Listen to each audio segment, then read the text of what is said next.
इस बार का festive season economy को उबारने में बड़ा मददगार साबित हो सकता है। इसका एहसास सरकार को भी है। इसीलिए खपत आधारित भारतीय अर्थव्यवस्था में खर्च को बढ़ावा देने के लिए सरकार कर्मचारियों के लिए 2 स्कीमें लेकर आई है। इन स्कीमों के जरिए कर्मचारियों को 10,000 का एक मुश्त इंटरेस्ट फ्री लोन मिलेगा। इसके अलावा LTA के बदले भी कुछ शर्तों के साथ कर्मचारी एडवांस रकम ले सकेंगे। स्पेशल फेस्टिवल एडवांस स्कीम भी लेकर आई है सरकार। स्पेशल मैं इसलिए कह रहा हूं, विशेष किस लिए है, क्योंकि जब 7वां पे कमीशन आया था उसमें एडवांस का कोई प्रावधान नहीं था। इससे पूर्व 6 पे कमीशन में 4500 रुपये मिलते थे, लेकिन इस बार माननीय वित्त मंत्री जी ने 10,000 रुपये का प्रावधान उसमें किया है और ये इंटरेस्ट फ्री एडवांस होगा। इस पे कोई ब्याज नहीं देना पड़ेगा, 10,000 रुपये आपको मिलेगा और ये भी पैसा आपको प्री लोडेड होगा। जो रुपए डेबिट कार्ड है उसके ऊपर आपको 10,000 रुपया सीधा पहले ही उसमें भरा होगा। वित्त मंत्री के इस ऐलान से अब दुकानदारों का उत्साह बढ़ गया है। उन्हें लग रहा है कि इन ऐलानों से दिवाली पर बाजार में रौनक लौट सकेगी। इस पैकेज के बाद दुकानदारों को उम्मीद है कि घरेलू, बिजली, इलेक्ट्रॉनिक और रसोई के उपकरणों, FMCG प्रोडक्ट्स, उपभोक्ता वस्तुएं, कपड़े, मोबाइल, जूते और गिफ्ट्स की बिक्री बढ़ेगी। इसके साथ ही दिवाली पर साल का सबसे बड़ा कारोबार करने वाले मिठाई दुकानदारों को भी अब त्योहारों के सहारे कारोबार की पटरी पर लौटने की उम्मीद है।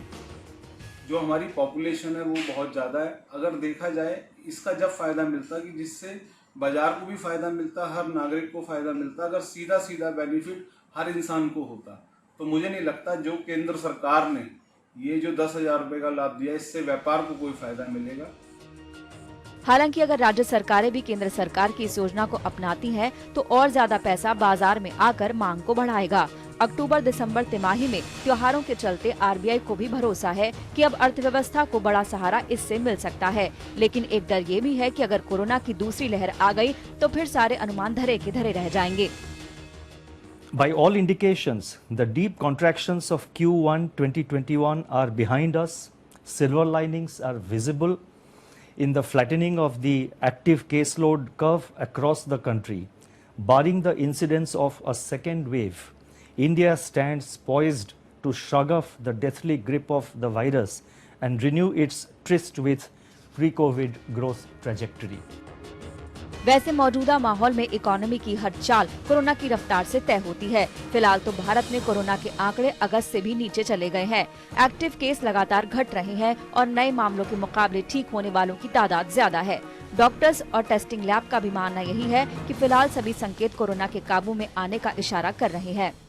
पहले से कोरोना के मामले काफ़ी कम हुए हैं और रिकवरी रेट काफ़ी अच्छा हुआ है, 80% से 90%, thanks to the initiative taken by the Delhi government and the central government for the treatment of corona patients. Testing जो है हमारा जो भी डिजीज़ होती है एक उसका गोल्ड स्टैंडर्ड होता है। Same applies for the corona also. Corona के लिए गोल्ड स्टैंडर्ड RT-PCR है, जिसमें 65 to 70% केसेस में पॉजिटिव होता है और 30% में पॉजिटिव नहीं भी आता है। अब देखने में आ रहा है कि जो पॉजिटिविटी रेट है वो नीचे चल रहा है और शायद और भी नीचे आ जाए।